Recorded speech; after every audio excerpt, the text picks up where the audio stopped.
Уже отгремели крестовые походы, в Европе началась Столетняя война, на Косовом поле пали под натиском турков Балканы, а в Англии жестоко подавляли крестьянские восстания Уотта Тайлера.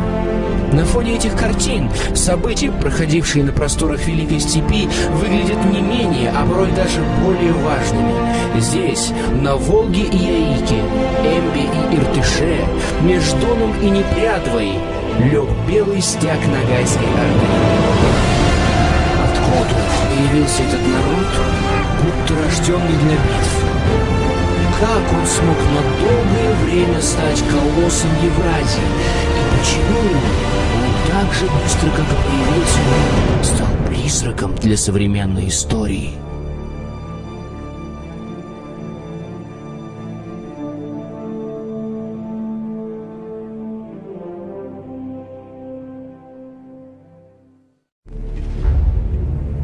Имя Ногай появилось в степи уже давно, и его принято связывать с темником полководцем Ногаем, серым кардиналом Золотой Орды.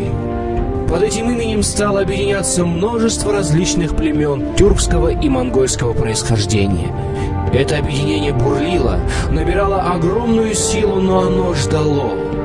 Оно терпеливо ждало того дня, когда на земле родится человек по имени Эдыге. В русских и европейских источниках его называют по-разному: Едыгей, Идыгу, Едыгер. Но неизменно одно: везде он фигурирует как гениальный стратег, прагматичный политик и бесстрашный воин.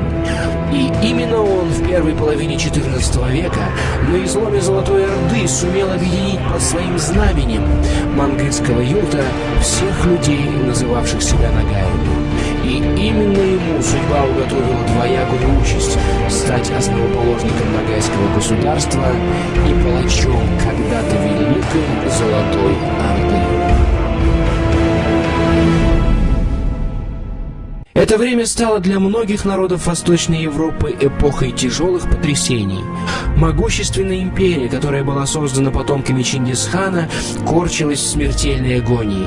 Отдельные кочевые феодалы беспрерывно воевали между собой, оспаривали друг у друга улусы, земли и одновременно старались укрепить свою самостоятельность. Как мы уже сказали, самым могущественным таким государством оказалась Ногайская Орда. Носивший титул Беклербека, князя князей, человек по имени Эдыге вел это государство к высочайшим вершинам.